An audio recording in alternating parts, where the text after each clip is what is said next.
If you lift all your worth onto your appearance, sure. There's more factors than that, but maybe. It could lead to excessive questioning. We need to talk.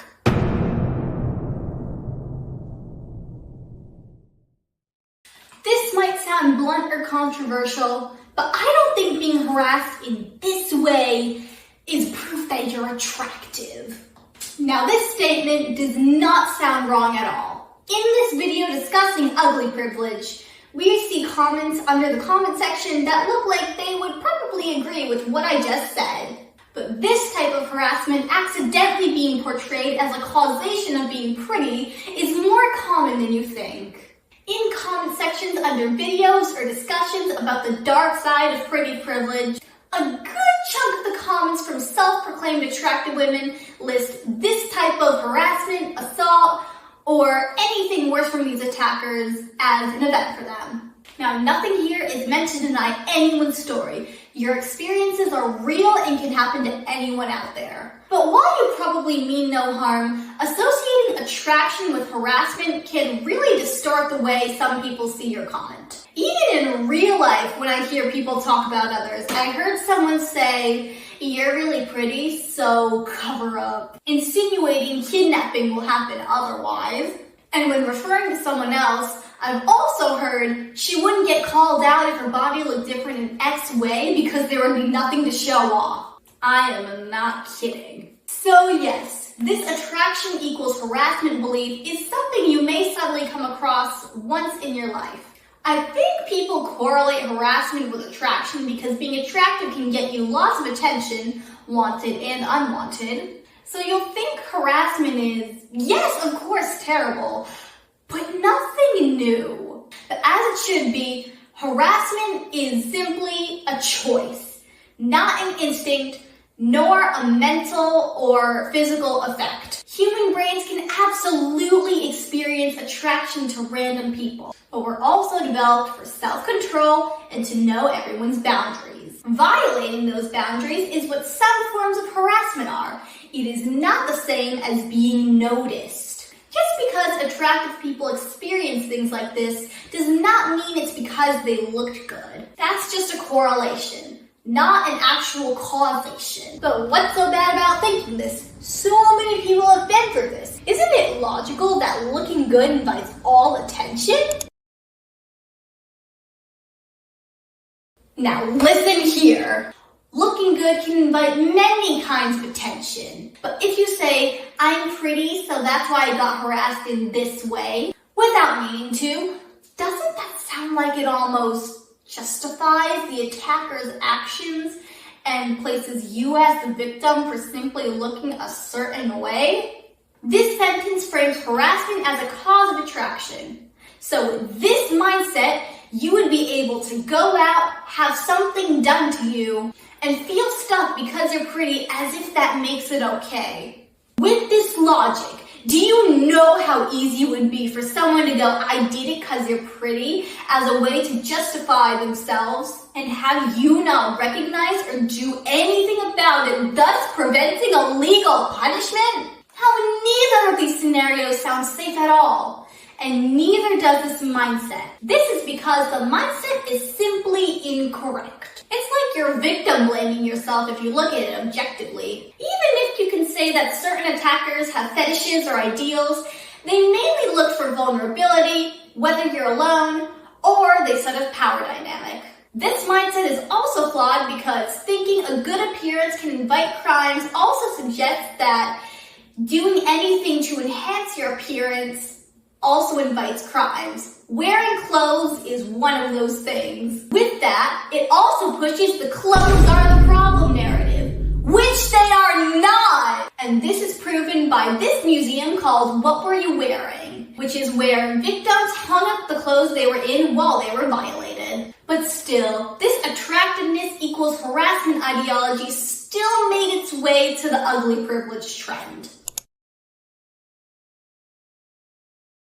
Ugly privilege privilege is a term from a few months to 2 years ago that is popularized by social media. It stems from the idea that being unattractive means you're more safe or more comfortable. The whole gig is a bunch of women who consider themselves ugly, flexing how they can get gas alone at night because they're too ugly to be harassed. This means that they basically live by ugliness equals safety, which is attraction equals harassment in the double negative. First of all, not being harassed or assaulted shouldn't be a privilege. It's basic safety. That's why SA is illegal. Second, even to ugly people, this ideology can be damaging because attackers target isolation and vulnerability. Anyone can get harassed in any way. So of course I won't expect anyone stalking you 24/7, but I also won't expect you to be safe 24/7 either. Third, if you're a part of that community, what if something does happen to you? Would you suddenly think you're attractive? Would you just not do anything? And right here, I'm not saying that everyone in the community is hideous, but it is proven that conventionally attractive people are more likely to be believed when they claim they got harassed. So if you're seen as unattractive, you may need to put in more work. This is how it backfires. Harassment does not mean you're pretty. Safety does not mean you're ugly. For the whole ugly privilege shenanigan, I just think the world needs to stop treating ugly people like crap so safety isn't seen as a prize. You can also blame this on pretty privilege, but the benefits of that are usually smaller gestures like holding the door for someone or paying for someone's meal or more dating opportunities. Meanwhile, the consequences of being ugly involve more sexism, classism, bullying, hardships and forming bonds, and a lower likelihood of being hired for a job. Of course, pretty people can experience some of these things too, but ugly people don't have any noticeable privileges other than really having to work on their self-mentality. So just treat everyone kindly, please. Of course we should be kind and reform the world because the ideology is harmful, but is there still any statistical truth to it? Let's look at some stats together.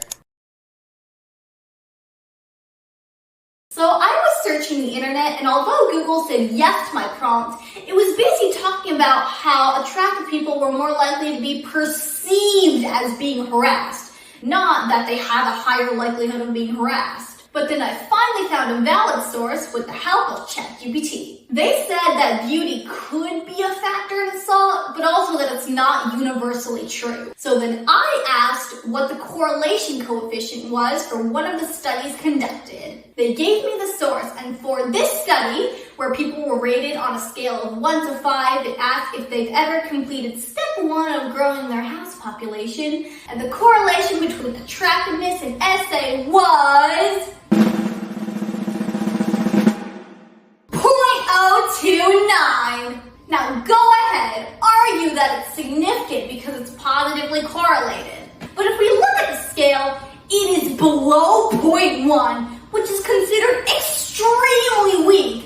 Below 0.05 even, which is even weaker. It is near 0. The correlation is basically non-existent. Now, this right here is the factual evidence we need to prove that attraction does not cause this type of harassment. Okay, but why is this important? What impact does it have if we learn about it so late?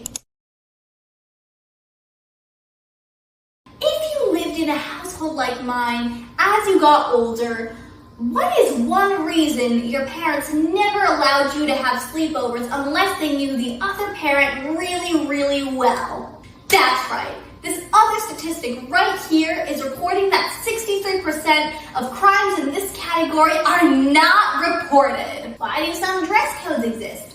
Maybe some of them are terrible today, but preventing stuff like this was the initial purpose. By knowing your appearance doesn't cause harassment in every way, even with statistics, I don't want to expect anything, but if that 63% dropped to below 50%, it would be amazing.